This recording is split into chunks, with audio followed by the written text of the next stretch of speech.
Vous écoutez Alger chaîne 3, le journal. Bonjour Fatima Sharef, mesdames, messieurs, bonjour. Et au sommaire de la matinale de ce vendredi 4 juillet, 63e anniversaire de l'indépendance. Ce 5 juillet, le président de la République, chef suprême des forces armées, ministre de la Défense nationale, préside la cérémonie de remise de grades et de médailles à un nombre d'officiers généraux et supérieurs et de personnel civil de l'ANP, de hauts cadres de l'État, honorés également. Une célébration et des réalisations. L'autorité de régulation de la poste et des communications électroniques attribue 3 licences d'établissement de la 5G aux 3 opérateurs de téléphonie mobile, Mobilis, Ooredoo et Jay-Z. On s'intéressera à la nouvelle compagnie Domestic Airlines, fruit de l'intégration de la flotte de Tassili Airlines au sein d'Air Algérie, le groupe national qui augmente également sa flotte avec l'acquisition de 16 avions de type ATR. L'Algérie et le Venezuela signent plusieurs mémorandums d'entente ayant trait à l'agriculture, l'environnement, le développement durable, l'enseignement supérieur et l'habitat. Ils couronnent la 5e édition de la commission mixte tenue à Alger. L'entreprise génocidaire sioniste qui se poursuit avec autant de barbarie et de sauvagerie. Raid aérien et pilonnage ce matin sur plusieurs régions de la bande de Gaza, près d'une centaine de martyrs durant la matinée d'hier. Et puis nous reviendrons sur la projection hier soir du documentaire Le 11 de l'indépendance du réalisateur Jean-Pierre Vedel, un film qui retrace le parcours de l'équipe nationale du FLN.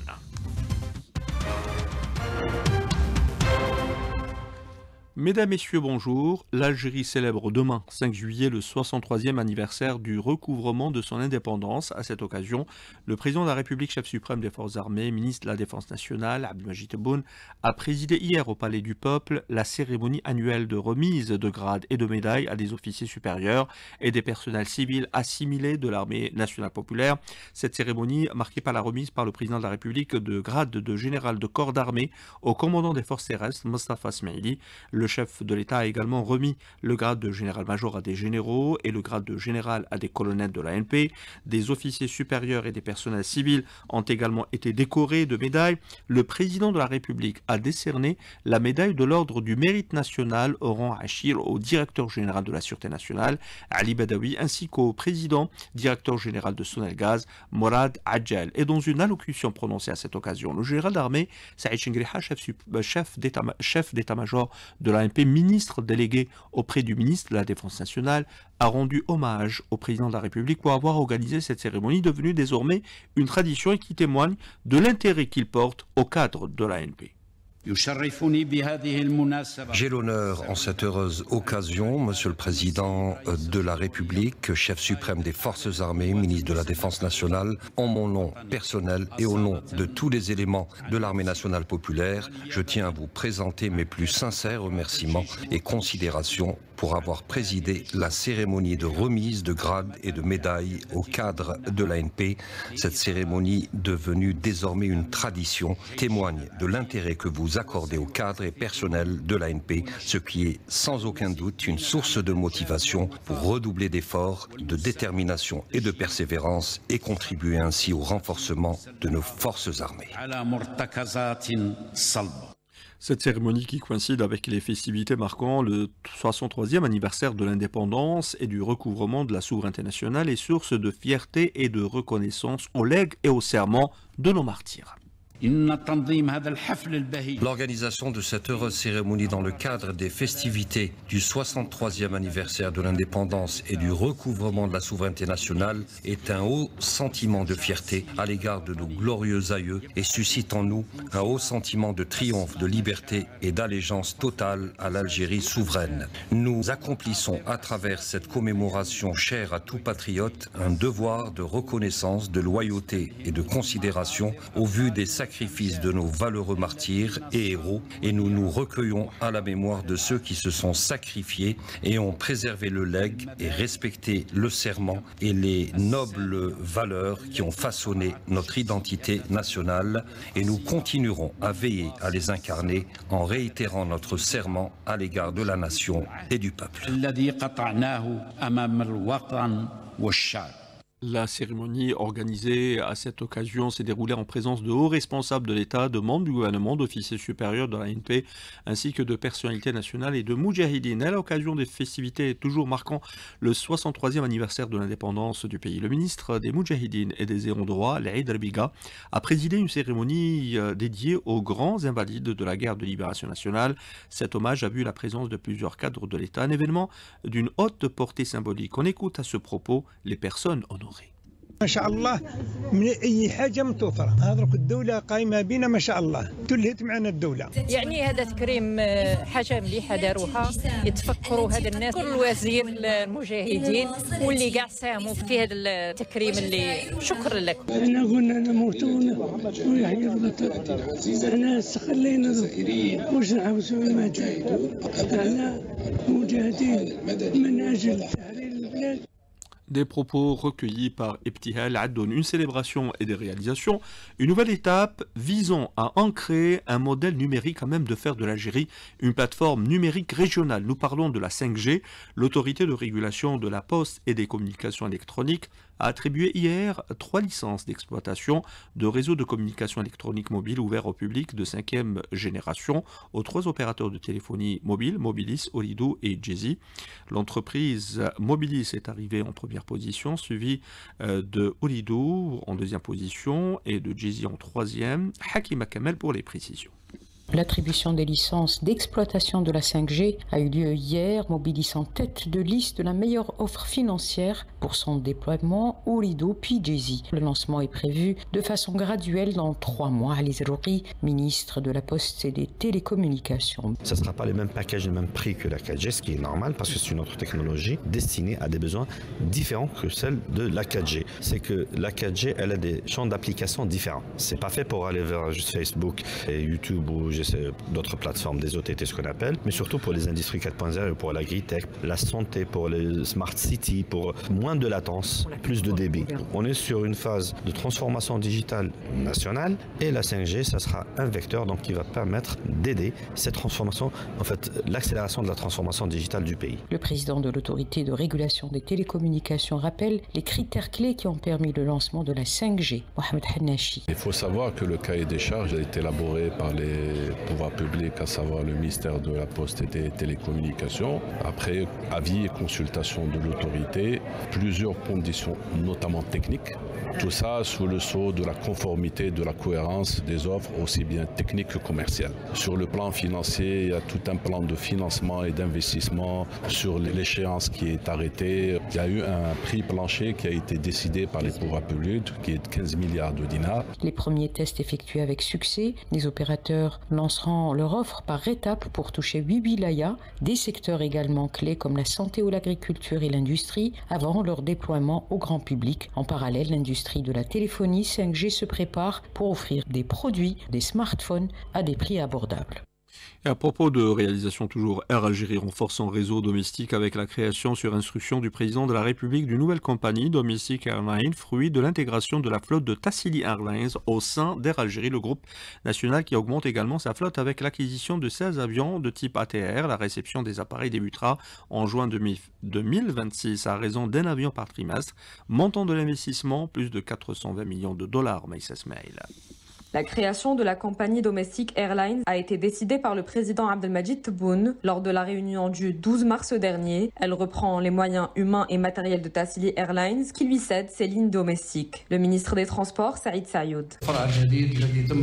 La naissance de cette nouvelle compagnie et de cette filiale d'Air Algérie reflète les orientations du président de la République. L'ensemble de la flotte de Tassili Airlines sera intégré, soit 15 avions, 7 Boeing et 8 ATR, dont 4 de 35 sièges et 4 de 65 sièges.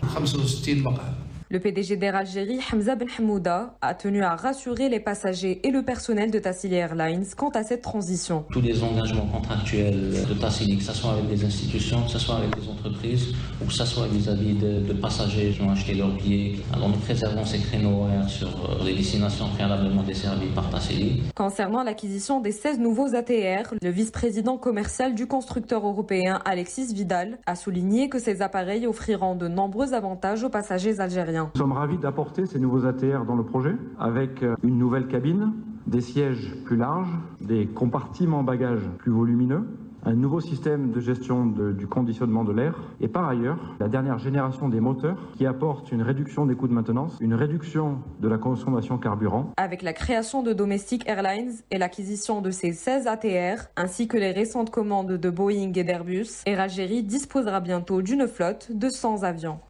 Investissement toujours, une cinquantaine de jeunes de la diaspora issus de 14 pays reçus par le directeur général de l'Agence algérienne de promotion des investissements. Ils sont venus proposer leurs projets d'investissement dans différents secteurs dans leur pays d'origine. Ammar Rakash, directeur général de l'API, au micro de Hakima Kamal. Nous considérons que cette initiative est très louable pour renforcer la visibilité du climat des affaires de l'Algérie à l'étranger. Donc s'inscrit dans le cadre de nos activités de promotion de l'investissement parce que nous considérons que c'est les ambassadeurs de l'Algérie. Nous considérons que c'est les porteurs de la voix de l'Algérie à l'étranger. Les jeunes de la diaspora, justement, qui veulent être présents sur le marché algérien et répondre aux besoins de l'économie algérienne. Donc je suis là sur le secteur agroalimentaire, moi c'est ce qui m'intéresse. On a un projet, donc une émanation de notre projet en Europe, une start-up industrielle dans la food tech, donc les alternatives végétales à la charcuterie. Et l'idée pour nous c'est à la fois de sourcer en Algérie les ingrédients qu'on utilise, mais de pouvoir également les transformer de manière à pouvoir les proposer sur le marché local, parce que c'est une tendance émergente, mais aussi sur le marché africain. Ce que j'attends c'est des facilitations, évidemment, pour aller sur le projet rapidement. Nous sommes dans l'agroalimentaire, nous regardons le marché algérien avec un vif intérêt, raison pour laquelle nous sommes venus aujourd'hui, voir aussi les structures juridiques, les sécurisations de financement. Le marché aujourd'hui est assez mature, surtout dans l'agroalimentaire, spécifiquement pour la souveraineté nationale. Moi, mes projets, c'est le nettoyage industriel et surtout de l'environnement. Investir et aider nos compatriotes. 8h11 sur les ondes d'Agecha 3, le juge d'instruction près le pôle pénal spécialisé du tribunal de Ouargla a ordonné le placement sous mandat de dépôt d'un individu activant dans un réseau criminel pour possession de plus de 54 kg de cocaïne en provenance de l'extrême sud du pays à destination des wilayas du centre du pays. L'entreprise génocidaire sioniste qui se poursuit avec autant de barbarie, de sauvagerie, raids aériens, pilonnage ce matin sur plusieurs régions de la bande de Gaza, près d'une centaine de martyrs durant la seule matinée d'hier. Et un pays qui a opté pour la normalisation, le Maroc, dans les ports, sert toujours l'entité sioniste en acheminant l'aide militaire destinée à l'entité sioniste contre le peuple palestinien. Une révélation du site Middle East Eye sur lequel revient ce matin Karima Hasnaoui. Les ports marocains de Casablanca et de Tanger Med sont devenus incontournables dans le transfert d'armes vers l'entité israélienne, affirme le Middle East Eye. Se basant sur un récent rapport de Declassified UK et du journal d'investigation irlandais The Ditch, le site d'information soutient qu'en avril dernier, un matériel d'avion a quitté le port d'Houston aux États-Unis. 2 semaines plus tard, l'expédition assurée par Maersk Détroit, battant pavillon américain, est arrivée à Tanger au Maroc, où la cargaison a été transférée sur un autre porte-conteneur, Nexus Maersk, dévoile le média, en précisant que la cargaison en question est arrivée au port de Haïfa avant d'être acheminée jusqu'à la base aérienne de Nevatim, un point de départ essentiel pour les bombardements sur Gaza. Cité dans cette enquête, le chercheur du Centre d'Elas d'études sur la paix en Espagne, Alejandro Pozo, affirme que les transferts d'armes via la route Espagne-Maroc sont considérés comme un trafic régulier et n'ont pas cessé. Le média relève la forte présence de la compagnie danoise Maersk du transport maritime dans les ports marocains, une présence intrigante puisque ce géant international de la logistique est connu pour expédier du matériel militaire à l'entité israélienne dans le cadre de son agression contre Gaza. Et lorsque la nouvelle s'est répandue, des milliers de manifestants marocains ont crié leur colère alors que toute manifestation anti-normalisation avec l'entité sioniste, pour rappel, est suivie d'une répression féroce. Nous vous disions en titre, hier a eu lieu la projection du documentaire Le 11 de l'indépendance du réalisateur Jean-Pierre Védel, un film qui retrace le parcours de l'équipe nationale du FLN. Retour sur la projection avec Salim Brahimi. Le 11 de l'indépendance est un documentaire qui retrace la genèse de l'équipe nationale du FLN. Sa création fut confiée en partie à Mohamed Maouch et feu son épouse Khadija Maouch qui, suite à l'appel du FLN, ont dû tout abandonner et réunir les joueurs algériens opérant dans les équipes françaises où certains étaient au sommet de leur carrière avec gloire et haut salaire en prime. Ils ont tout sacrifié pour rejoindre l'équipe nationale de football du FLN. Cette mission a été confiée et menée à bon port par Mohamed Maouch, joueur dans l'équipe et président de la fondation de l'équipe nationale du FLN. La mission nous a été confiée, ma femme et moi, ma femme qui était la secrétaire de Maître Ben Abdallah, avocat du FLN à Paris. On était tous très bien, on était bien payés, bien considérés, on était conscients et puis on était des militants. Et le premier départ, il y avait quand même Khloufi, il y avait Zitouni. Pourquoi cette équipe s'est formée? C'est pour représenter l'Algérie, c'est pour représenter donc le peuple algérien et à travers le monde. Le titre du documentaire est plein de symbolique. Il fait référence à une équipe mythique dont la mission était de porter haut la voix du peuple algérien, comme l'indique Yassine Ould Moussa, membre de la fondation de l'équipe nationale du FLN. C'est un film connu, c'est le 11 de novembre, le 11 en référence au nombre de joueurs d'une équipe de foot, et novembre en référence à un mois sacré qui a lancé la révolution. Famille et proches des héros du documentaire ont assisté à la projection à l'image d'Amina Maouch qui n'a pas retenu ses larmes, qui était gorgée d'émotions. Beaucoup d'émotions, c'est le parcours de mes parents parce que la dame que vous avez vue, c'est ma maman qui est décédée le 17 janvier de cette année. L'équipe nationale de football du FLN était une réelle arme pour défendre et porter loin la voix du peuple algérien qui aspirait à son indépendance. Ce documentaire est une œuvre qui permettra aux jeunes générations de vivre le parcours héroïque de ces joueurs qui ont tout donné et ont marqué à jamais l'histoire du pays. Et ainsi prend fin cette édition réalisée par Sid Ali Djilali. Dans quelques instants, Matin Sport, animé et présenté par Rostom Yahya Sherif, qui reviendra notamment sur l'handball club d'Albia qui a remporté la Coupe d'Algérie chez les dames et chez les messieurs. C'était hier. Tout de suite, la page météo, les couleurs du ciel avec Fatima Sharaf. Très bonne écoute.